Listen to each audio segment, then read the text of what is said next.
Khayelihle, very good afternoon to you. Just take us through where you are in Pretoria and what's happening there. Well, absolutely, Nzinga. So we're just outside the Israeli Embassy here in Pretoria. So flare of activities where we are positioned, because this is going to be the culmination point for the EFF Picket. Not really far from where my colleague in Khayelihle is, but in the main, really, this is now time for the EFF really to pledge solidarity with the people of Palestine, especially in light of what we saw this past weekend, where we saw the leaders from the continent and also from the Arab League meeting in Cairo in Egypt, trying to look at ways to mitigate a very dire situation in Gaza. But joining us now is a spokesperson from the embassy, the Palestine Embassy. Hasuna, thank you so much indeed for your time. It's a pleasure, Kaya. Thank you for your presence here today, and thank you for you and for your crew here. Thank you very much. Let's look at, just first and foremost, your reaction to South Africa. I mean, quite a number of political parties, they have been showing you support. This past Friday, the ANC was here. Quite a similar thing as well. And today, it's the EFF's turn. I'm sure you must be gratified by this overwhelming support. Yes, of course, Kaya. We as a Palestinian here working for our state, and even our Palestinians who are experiencing the aggression and oppression with the Israelis in Gaza and even West Bank, Jerusalem, even in the diaspora, they are proud of South African position. This is, by the way, is not the second event in front of the Israeli embassy.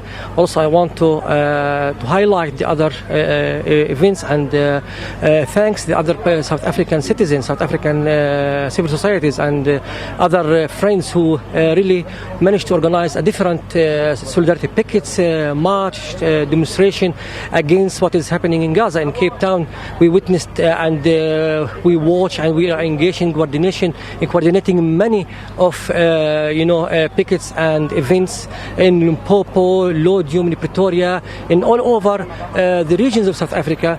We are admire that kind of efforts, because this is part of South African principles, who experience the test of apartheid, who experience the meaning of the apartheid long time ago during the apartheid of South Africa.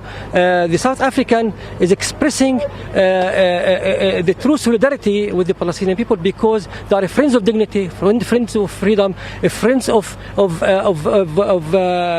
free Palestine, and this is the most important part to us. This movements, this mobilization in all entire South Africa, it gives an indication to the international community that South Africa still is standing behind its own principality against the oppression with support of the oppressed. And we look at this past weekend, we saw the leaders meeting in the Egyptian capital, led by the Egyptian President Abdel Fattah al-Sisi, trying to find a long-lasting solution, but also the issue of humanitarian aid as well for Gaza. What's the feeling in Gaza about those talks in terms of making sure that we see peace prevailing? Firstly, I would like to express our appreciation for the President Abdel Fattah al-Sisi, and as well as the President Cyril Ramaphosa, who attended this important summit to find a solution and to bridge the gap between the Arab region and the Western countries who are condemning the Palestinian resistance in Palestine. What is firstly how the European or the Western define our self-defense, because what is happening right now in Palestine, it's part of our international legal action toward defending our dignity, defend our freedom, defend our people in Palestine. On the other hand, the Arab region were trying to find a point to convince the American and to convince the Israelis to open a humanitarian passages to Gaza to assist the horrific Palestinian who are situation who are living under that horrific attack since 7th October. By the way, since yesterday, within 24 hours, Israel committed 29 massacres 29 massacres within 24 hours.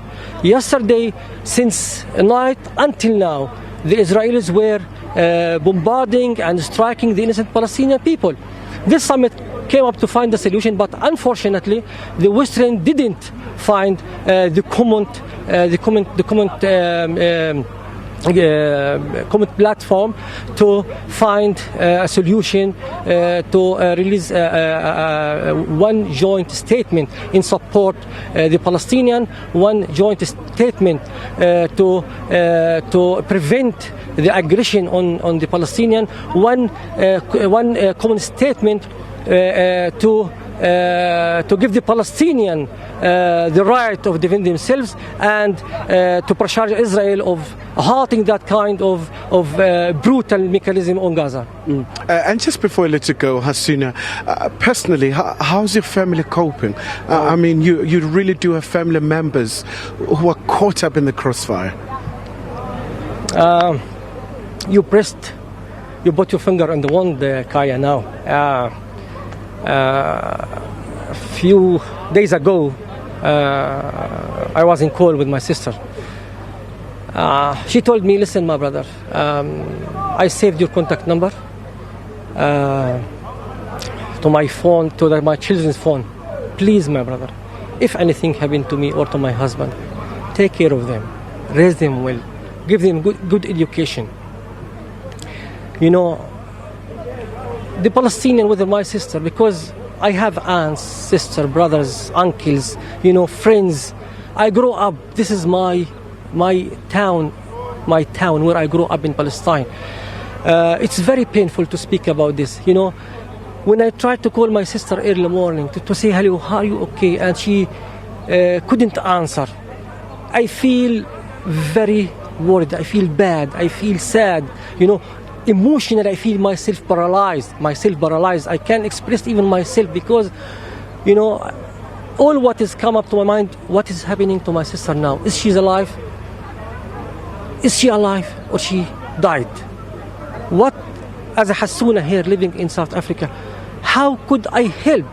What should I do? I feel paralyzed, It's very horrific. I can't express my feelings. It's very painful. It's very sore, Yesterday I called her. She told me tonight they strike the house next to my house, and my house is partly damaged. But we are still there. We are living in our house. We are not going to move or leave this area, this house, because I don't want to go anywhere. If I go to, for example, to Rafah or Khan Yunis, I will die there, and nobody will identify my body. At least I will die in my house. Everyone will know this is my house. This belongs to your sister. Right now we have more than 400 or 500 bodies in mortuaries identified bodies. Can you imagine? No one knows this body for whom. Right now, the families write the names of the children on their arms, hands, legs for identification. This is now our identification in Gaza right now is not the ID card. It's the names on the bodies of the children, the names on the body of the women, the names of the body of our youth. This is our identification right now, Kaya. It's very painful. All right. Very grim situation there, Hasuna. Thank you so much, So Nzinga. He's with the Palestine Embassy in Pretoria. So, as you know, that we're still keenly waiting for the EFF members to make their way here at the Israeli Embassy.